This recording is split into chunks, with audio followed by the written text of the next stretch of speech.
नमः श्रीमङ्गलमूर्तये नमः। ध्यानपुष्पं गृहीत्वा पवित्रो वा सर्वावस्थं गतुपि वा यस्मरेत् पुण्डरीकाक्षं सवायाभ्यन्तरस्वजे पुण्डरीकाक्षं पुनानुक्रं नृसिंहाय नमो सर्वं तदे भूता ये भूता विघ्नकर्तारस्तेन स्यान्त शिवाख्यया ह्लीं बगलां सर्वदुष्टान् वाचं मुखं पदं स्तम्भजीवां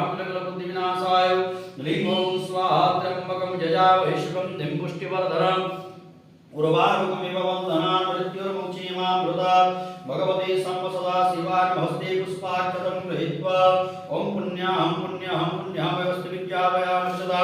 गोब्राह्मणेभ्यः शुभं भवतु राज्ञ प्रजानां शान्तिर्भवतु पूर्वसङ्कल्पितजयमानद्वारा अद्य रुद्राभिषेक पूजन कर्मारम्भ क्रियते जलेत्यादितार्वार